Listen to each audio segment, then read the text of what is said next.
Hola, esto es África 7 días, un programa semanal en el que analizamos los acontecimientos más destacados de la actualidad africana.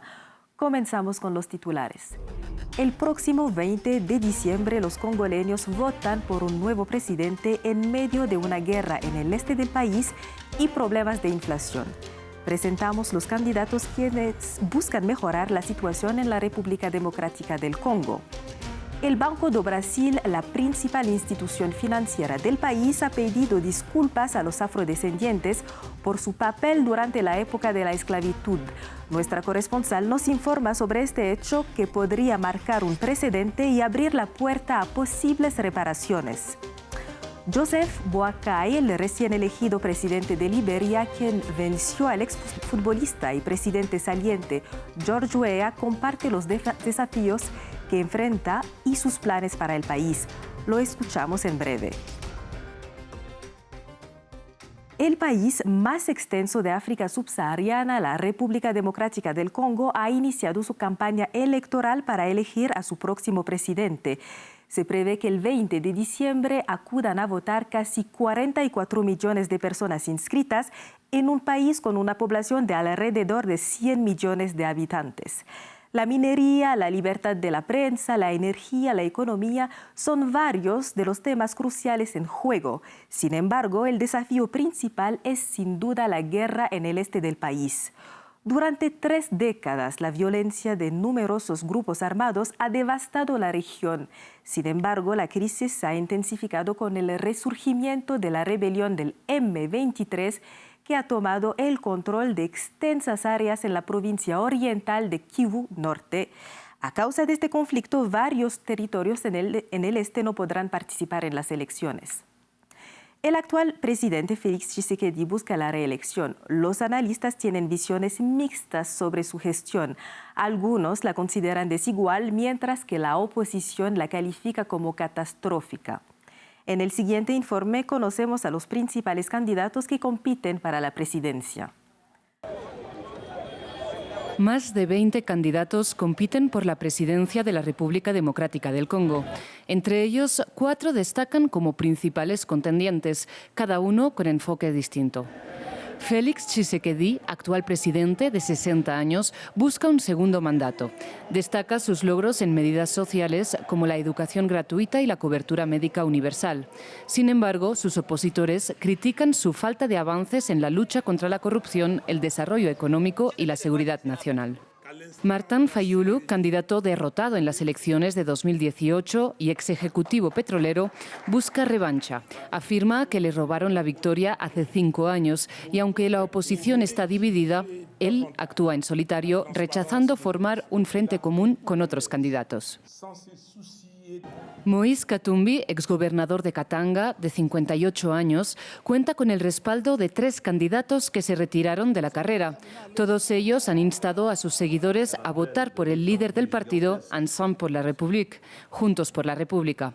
Katumbi centra su campaña en sus logros en Katanga, como la construcción de infraestructura y el desarrollo agrícola.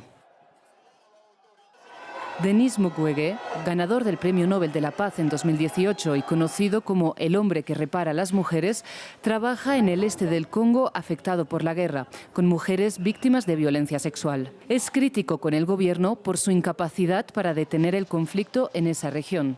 Sus consignas en la campaña son la paz y la lucha contra la corrupción.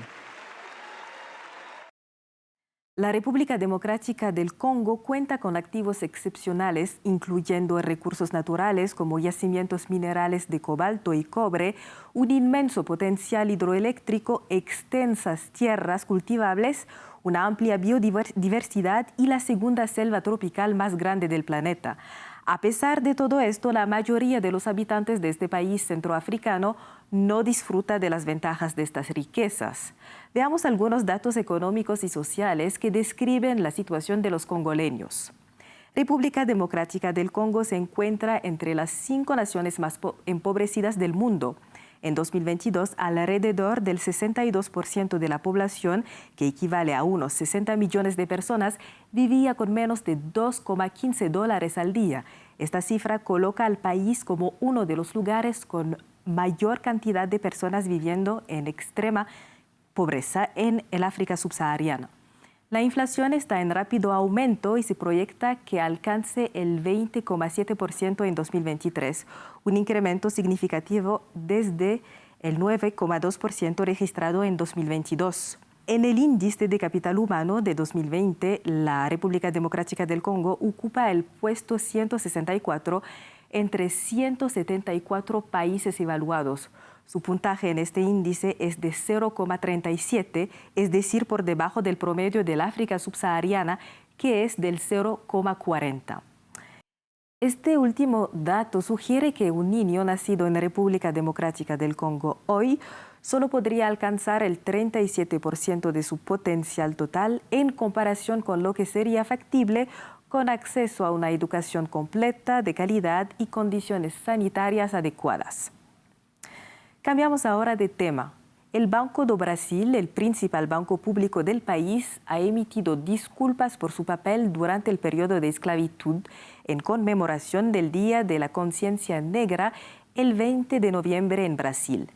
Esto se produce luego de que hace 2 meses un grupo de historiadores presentara una denuncia contra la institución financiera. Nuestra corresponsal en Río de Janeiro, Valeria Sacone, tiene más detalles. El Banco de Brasil ha pedido oficialmente perdón al pueblo negro por su pasado esclavista.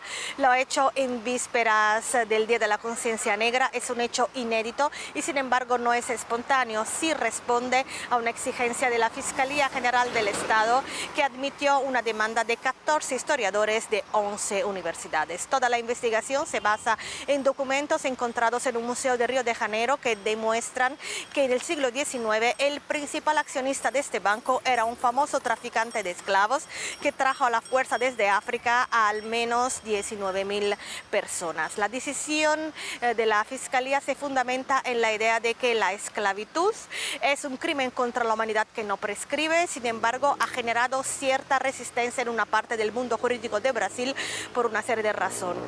Para empezar, en aquella época la esclavitud en Brasil no era crimen, solo fue abolida en 1888.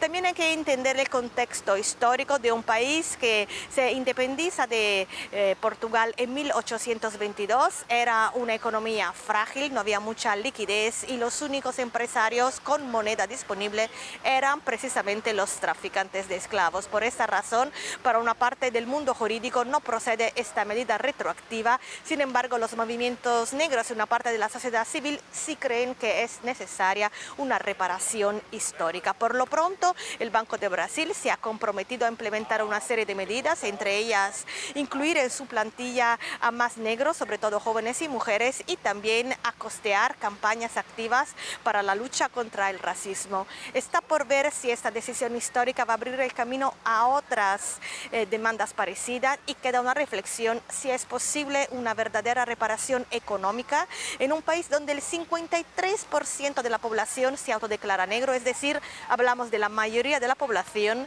y no de una minoría como acontece en los Estados Unidos.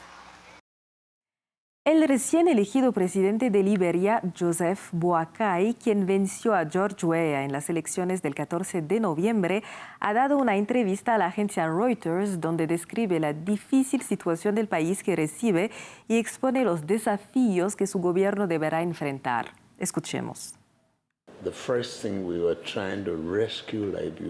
En primer lugar, buscábamos liberar a Liberia de estas personas.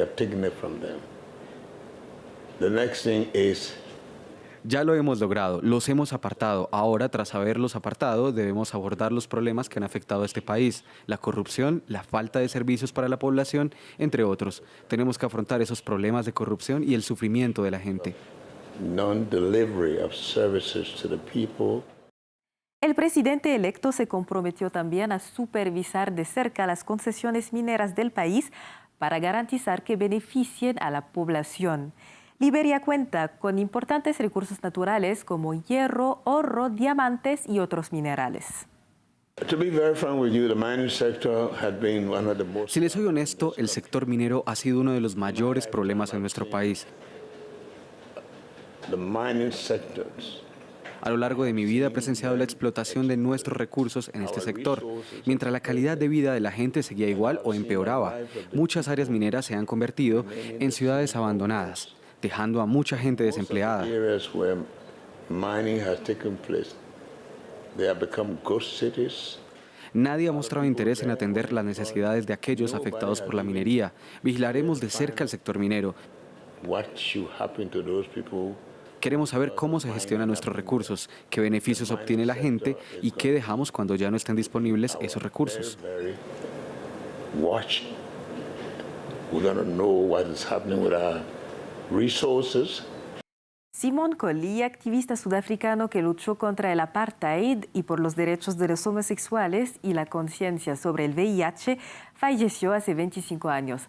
Sin embargo, su vida y legado continúan inspirando. El compositor sudafricano Philip Miller ha creado una ópera que fusiona música clásica, hip hop y canciones de protesta.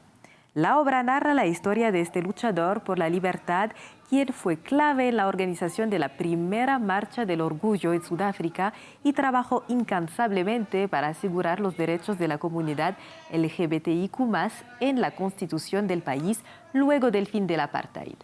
Cerramos esta edición de África 7 días con imágenes de la ópera. Gracias por estar con nosotros.